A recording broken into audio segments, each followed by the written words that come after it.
ABN news کے ساتھ میں ہوں حسن روف۔ بلیٹن کا آغاز کرتے ہیں۔ پاکستان نے ایران، امریکہ، قطر اور دیگر فریقین کے درمیان اہم سفارتی کردار ادا کیا۔ عالمی سطح پر تنہائی کے تاثر کو رد کرتے ہوئے خطے میں امن کے لیے پاکستان کی کوششوں کو عالمی سطح پر تسلیم کیا گیا۔ وزیر اعظم اور وزیر خارجہ اسحاق ڈار کا قومی اسمبلی میں خطاب۔ کہا کہ وزارت خارجہ نے مشترکہ اعلامیہ کو اپنی ویب سائٹ پر جاری کر دیا۔ پاکستان نے امن مذاکرات میں کلیدی کردار ادا کیا۔ فوجی اور سول قیادت کے تعاون سے مذاکراتی عمل آگے بڑھا۔ دنیا بھر میں وزیر اعظم شہباز شریف اور فیلڈ مارشل سید عاصم منیر کی کوششوں کو سراہ گیا۔ انہوں نے معیشت میں استحکام اور بہتری میں پیش رفت کا دعویٰ کرتے ہوئے 47 سال بعد 24 کروڑ عوام کے لیے امن کی کوششوں کو بڑی کامیابی قرار دے دیا۔ بجٹ کے حوالے سے اسحاق ڈار کا کہنا تھا کہ ریونیو کلیکشن کا ہدف 15,264 ارب روپے مقرر کیا گیا۔ اضافی مالی وسائل کو ترقیاتی اور قومی ضروریات پر خرچ کیا جائے گا۔ پانی، سیکیورٹی اور دفاعی ضروریات کو بجٹ میں ترجیح دی گئی ہے۔ انہوں نے مالی نظم و ضبط کے لیے مشترکہ حکمت عملی کی ضرورت پر زور دیتے ہوئے کہا کہ مالی ذمہ داریوں کی تقسیم کو اہم اور اس میں صوبوں کا کردار مثالی ہے۔ فارن منسٹرز ہیں یا ڈپٹی پرائم منسٹرز ہیں، ان کے ساتھ میرا مسلسل رابطہ رہا اور اس پہ ایک بڑی متحرک طریقے کے ساتھ جناب فیلڈ مارشل سید عاصم منیر صاحب نے دونوں پارٹیز کو انگیج کیا۔ ان دونوں پارٹیز نے اس کنڈیشن کے اوپر پہلی دفعہ 47 سال کے بعد یہ ایگری کیا کہ وہ ڈائریکٹ ٹاکس پہ کریں گے اور ایک ہی میز کے اوپر دونوں پارٹیز بیٹھیں گی۔ اوبیسلی اس کا جو بیسس ہے وہ 15,264 کی ریونیو کلیکشن ہے۔ وہ جو گروتھ ہے وہ پاکستان کے، اگر وہ پانی کے مسائل ہیں، اگر وہ سیکیورٹی کے معاملات ہیں، اگر وہ ڈیفنس کے ایشوز ہیں، وہ تمام اسپیشل ریزنز کے لیے وہ رقم خرچ کی جائے گی۔ جو ممبر نیشنل اسمبلی ہیں اور سینٹ کے ممبرز ہیں جنہوں نے بھرپور اپنا کردار ادا کیا اس بجٹ کے پاس ہونے میں۔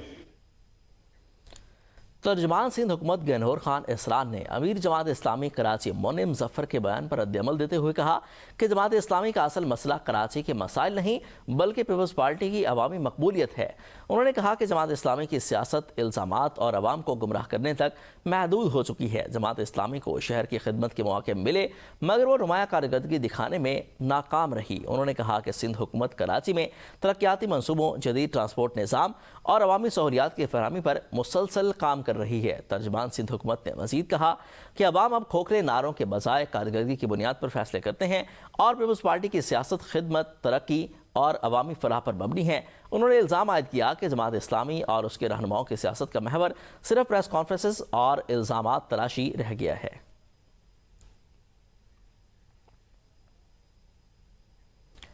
کشمیر ایشو پر بلاول بھٹو نے وزیر دفاع خواجہ آصف کو نشانے پر رکھ لیا۔ وزیر دفاع نے کشمیر پر غیر ذمہ دارانہ بیان دیا۔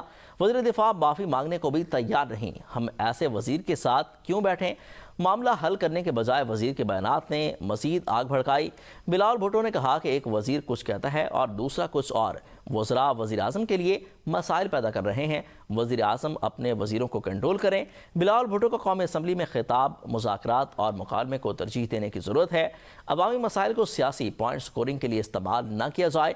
MQM رہنماؤں کو مخاطب کرتے ہوئے کہا کہ آپ کے مطالبات نہیں مانے جاتے تو حکومت چھوڑ دیں۔ حکومت اسلام آباد اور لاہور میں بلدیاتی الیکشن کروانے سے خوف زدہ ہے۔ بلدیاتی الیکشن کرا کر عوام کو اختیارات دے دیں۔ بلاول بھٹو کا گلگت بلتستان میں 90 دن کے اندر بلدیاتی الیکشن کرانے کا اعلان۔ کہ ایسا وزیر آج تک کیبنٹ میں موجود کیوں ہے جو یہ الفاظ کہہ سکے اور پھر پیچھا نہیں ہٹتے کہ راولہ کوٹ کے کشمیری کشمیری نہیں ہے۔ آگ بجھانے کے وقت آ گیا ہے تو اس کے بجائے کہ حکومت وقت ایسے موقف لے، ایسا پوزیشن سے لے جس سے سیاسی راستہ نکالنے میں مشکلات پیدا ہو، میرا تجویز یہ ہوگا آپ کا اتحادی ہونے کی صورت کشمیر حکومت کے ساتھ انگیج کر کے، اور ہاں وہ احتجاج کرنے والوں سے بھی انگیج کر کے اب اس پروسیس کو ایسے کنکلوژن پہ لے کر آئے کہ بار بار کشمیر کے عوام کو اس طریقے سے احتجاج نہ کرنا پڑے۔ اس ملک میں اس وقت